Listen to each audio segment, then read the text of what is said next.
इग्रिस arise, ये वो शब्द थे जिसको सुनने के लिए मैंने सोलो लेवलिंग के एपिसोड 11 को दोबारा से देखा। आज के इस वीडियो के अंदर हम संग जिनवू के सबसे पहले कमांडर इग्रिस के बारे में जानेंगे। उसकी एक्चुअल पावर कितनी हो सकती है, उसकी बैक स्टोरी क्या है और वो उस डंजन में क्या कर रहा था। इग्रिस, जिसको हम ब्लड रेड कमांडर के नाम से भी जानते हैं, ये एक रेड कलर का आर्मर पहनता है जो कि मुझे बहुत अच्छा लगता है। दूसरी चीज जो इसको बाकी शैडो सोल्जर से अलग बनाती है वो है इसके सर के ऊपर लगी हुई ये वाली चीज।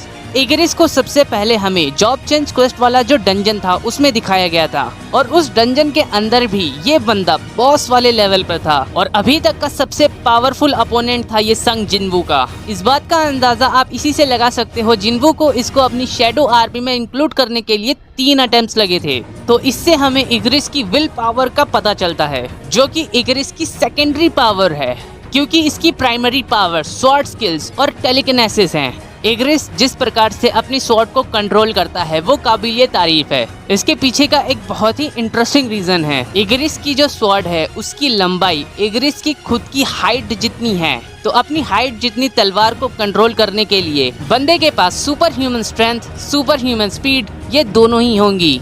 स्वॉर्ड्स के अलावा भी इग्रिस के पास काफी सारी डैगर्स हैं जो कि वो अपनी बेल्ट में रखता है। अभी तक हमें इग्रिस की टेलीकिनेसिस पावर को नहीं दिखाया गया है, लेकिन मैं आशा करता हूँ फ्यूचर में हमें ये पावर भी दिखाई जाए। अब बात करते हैं इग्रिस की थोड़ी पर्सनैलिटी के बारे में।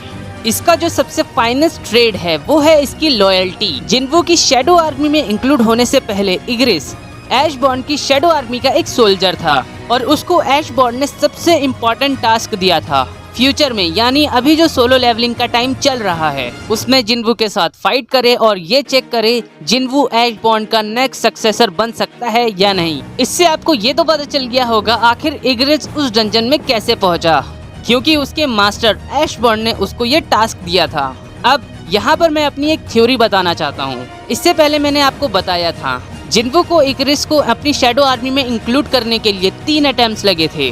अब वो 3 अटेम्प्ट्स क्यों लगे? अगर किसी स्वॉर्ड्समैन को आपको अपनी टीम में लेना है तो आपको 2 चीजें करनी पड़ती हैं। या तो आपको उसको फाइट में हराना पड़ता है, या तो आपको कोई रीजन देना पड़ता है उस स्वॉर्ड्समैन को कि आखिर क्यों तुम मेरी टीम में ज्वाइन हो। और ये दोनों काम जिनवू ने कर दिए थे। सबसे पहला उसने इग्रिस को हराया और तीसरे अटेम्प्ट में उसने उसको रीजन दिया। ये तो हो गई इग्रिस की बैक स्टोरी। अब थोड़ा कंपैरिजन कर लेते हैं।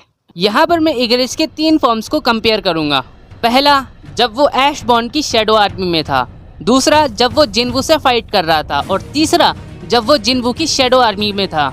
अब इन तीनों में से सबसे वीकेस्ट फॉर्म उसका तब का था जब वो जिनवू से फाइट कर रहा था। ऑन दी अदर हैंड, हमें ये नहीं भूलना चाहिए कि जिनवू ने ये खुद एडमिट किया था कि अगर इग्रिस अपनी स्वॉर्ड के साथ फाइट करता तो मैं नहीं जीत पाता। और सबसे ज्यादा पावरफुल फॉर्म इग्रिस का तब का था जब वो ऐशबॉर्न की शैडो आर्मी का सोल्जर था। तो यहाँ पर होती है वीडियो खत्म। तुम लोग बताओ तुम्हें मेरी थ्योरी कैसी लगी, और अगर मुझसे कुछ छूट गया हो तो मुझे कमेंट बॉक्स में जरूर बताना। नेक्स्ट वीडियो के अंदर हम वन पीस के सबसे बेस्ट डुओ की बात करेंगे, तो चैनल को सब्सक्राइब करके रखना।